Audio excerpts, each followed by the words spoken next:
আসসালামু আলাইকুম প্রিয় সাংবাদিক বন্ধুরা, আজকে যারা আমাদের এই সংবাদ সম্মেলনে উপস্থিত হয়েছেন সকলকে ধন্যবাদ জানাচ্ছি। আমি প্রথমেই অত্যন্ত শ্রদ্ধার সাথে স্মরণ করছি ঐতিহাসিক জুলাই গণঅভ্যুত্থানে বাংলাদেশকে ফ্যাসিবাদ মুক্ত করার লড়াইয়ে আমার হবিগঞ্জের মাটিতে শহীদ হওয়া 17 জন বীর সহ সারা দেশের প্রায় 2000-এর অধিক শহীদদেরকে শ্রদ্ধার সাথে স্মরণ করছি এবং শ্রদ্ধার সাথে স্মরণ করছি আমাদের আধিপত্য বিরোধী লড়াইয়ের অন্যতম শহীদ উসমান হাদি ভাইকে।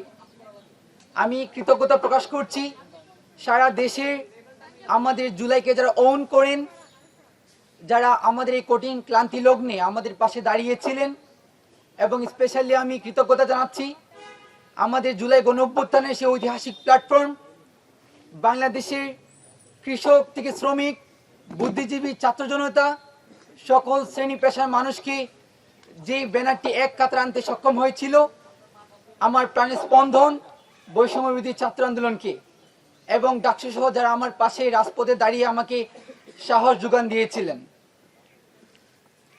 প্রিয় দেশবাসী, আপনি নিশ্চয় অবগত আছেন আমার সাথে কি কি ঘটনা ঘটেছিল। আমি যদি একদম স্পষ্টভাবে বলি, গত 3 দিন আগে আমি জানতে পারলাম আমার জুলাই গণঅভ্যুত্থানে আমার এক সহযোদ্ধা এনামুল হাসান নয়ন যে আমার পাশে দাঁড়িয়ে ফাইট করেছিল। আমি একটা কথা স্পষ্ট বারবার ক্লিয়ার করেছি, 2023 সালে সে যদিও ছাত্রলীগ করেছে, কিন্তু জুলাই গণঅভ্যুত্থান ঢাকা পরবর্তী সময়ে একদম 16 জুলাই থেকে শুরু করে একদম 5 আগস্ট পর্যন্ত এবং পরবর্তী কর্মসূচি পর্যন্ত সে আমাদের পাশে দাঁড়িয়েছিল এবং সামনে থেকে দাঁড়িয়ে আমাদের সাথে নেতৃত্ব দিয়েছে। ওই জায়গা থেকে আমাদের সিনিয়র ভাইয়েরা এবং তারই ধারাবাহিকতা আমরা বারবার একটা কথা বলেছি যে আমরা তাদেরকে সবচেয়ে বেশি অ্যাপ্রিসিয়েট করেছি যারা হচ্ছে জুলাই গণঅভ্যুত্থানে তাদের যে ফেসিবাদী আইডিওলজি ছিল, এই আওয়ামী লীগের আদর্শকে ছেড়ে আমাদের সাথে এক কাতে দাঁড়িয়েছিল। ওই জায়গা থেকে আমি একটা কথা বারবার স্পষ্টত বলেছি, জুলাই গণঅভ্যুত্থানে আমাদের যে সকল ভাইরা তাদের পূর্বের আদর্শকে ভুলে গিয়ে আমাদের পাশে দাঁড়িয়েছিল, তাদের সাথে অন্তত কোনো অন্যায় আমরা বরদাস্ত করব না।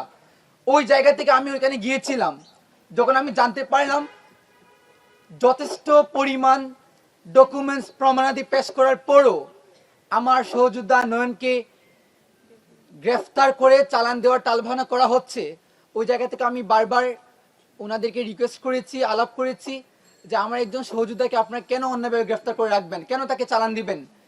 কিন্তু আমি বারবারই হতাশ হয়েছি এবং আমি আমার জায়গা থেকে আপনারা দেশবাসী যেটা দেখেছেন এটা শুধুমাত্র ছোট্ট একটি কুট আনকুট করে দেওয়া হয়েছে, কিন্তু এটার পিছনের গল্প আপনারা জানেন না।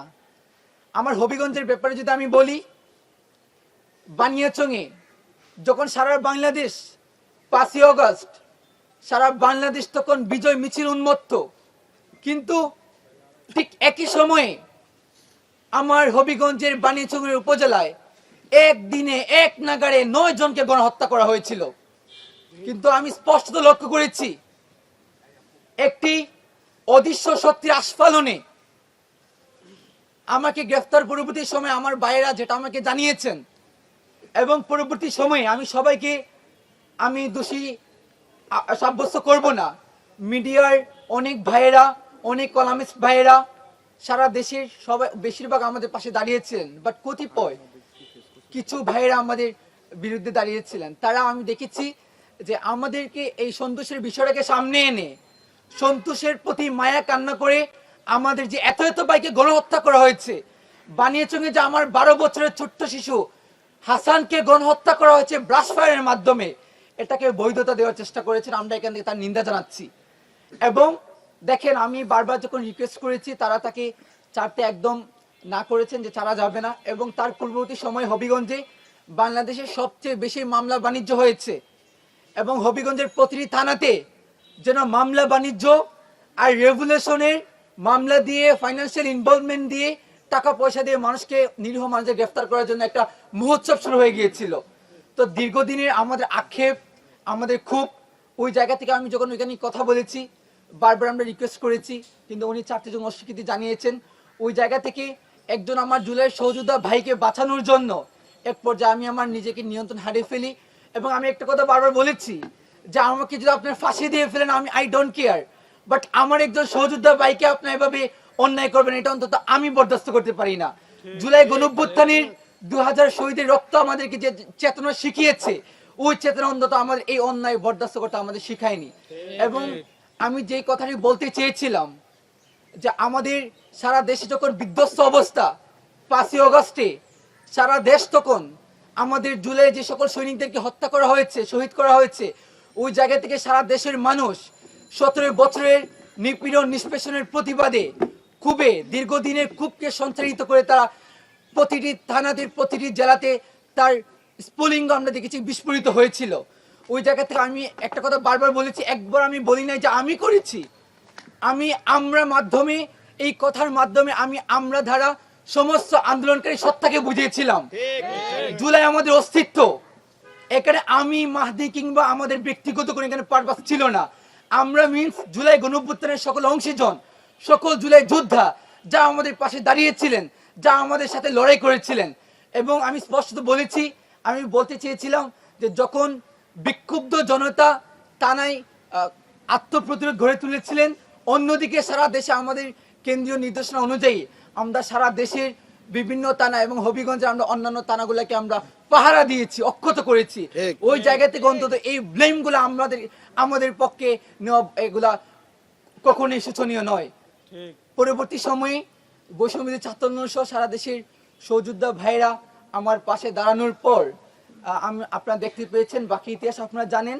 এবং আমি মনে করি কি কারণে মূলত আমাকে এবং আপনারা দেখতে পেয়েছেন আমার পাশে আমার বোন সুরভি বসে আছে। ওকে কিভাবে আপনারা দেখেছেন যে 17 বছরের মেয়েকে 21 বছর বানিয়ে কিভাবে কত নিকৃষ্টতম অন্যায় করা হয়েছে।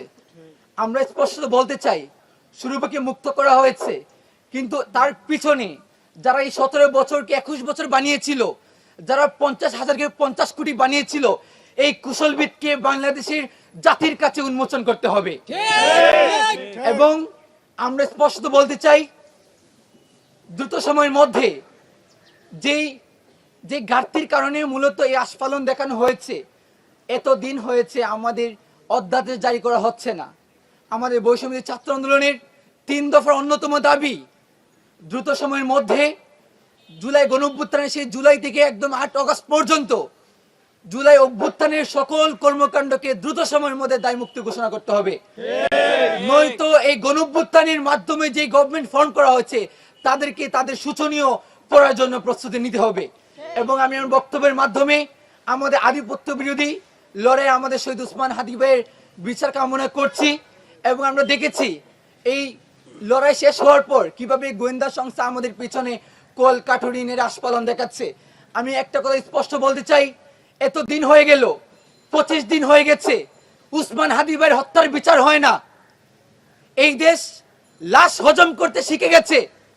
71 থেকে 24 আমরা শুধু রক্ত দিয়ে গেছি, কিন্তু রক্তের বদলে আমরা কি পেয়েছি? আমরা শুধু বারবার উসমান হাদিদেরকে হারিয়ে যাচ্ছি। 25 দিনও কি এই গভর্নমেন্ট এতটা আইনের প্রতি এতটা তারা দুর্বলতা তার প্রকাশ করছে যে 25 দিন পরে আমাদের উসমান হাদির হত্যাকারীদের গ্রেফতার করা যাচ্ছে না? নিন্দা জানাচ্ছি আজকে এখান থেকে। এবং আমি একটা কথা স্পষ্ট বলতে চাই, মনে করলাম খানিকক্ষণের জন্য ধরে নিলাম যে গ্রেফতারকারী একদম ফয়সালা একদম হা হয়ে গেছে, তাকে গ্রেফতার করা যাচ্ছে না। কিন্তু এত ইন্টেলিজেন্স, এত গোয়েন্দা সংস্থানে আপনারা বড়াই করেন, এত দিন হয়ে গেল, এখনো কি এর পিছনে কারা আস্ফালন দেখাচ্ছে? কোন অদৃশ্য শক্তি কাজ করছে? কোন বিন দেশি শক্তির কোন ধরনের ইনভলভমেন্ট আছে কিনা? কেউ কোনো এম্বাসিকে ইন্টারাপ্ট করছে কিনা?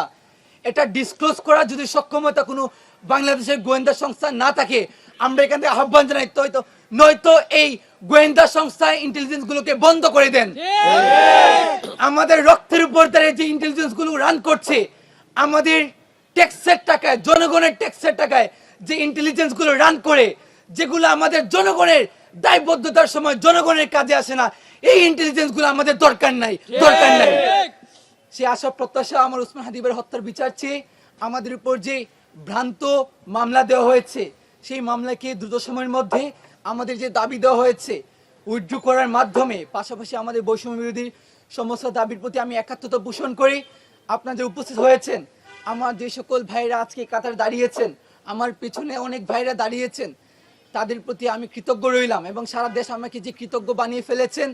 আমি প্রত্যাশা করব আপনাদের মাহাদিকে যতটুকু আপনি স্নেহ দেখিয়ে এই জায়গাতে নিয়ে এসেছেন, আমার প্রতি প্রত্যাশা রাখবেন, আমার প্রতি ভরসা রাখবেন যেন আমি দেশের জন্য শহীদ হতে পারি। সে আশার প্রত্যাশা ব্যক্ত করে আমি আমার কথা শেষ করেছি। ধন্যবাদ সবাইকে।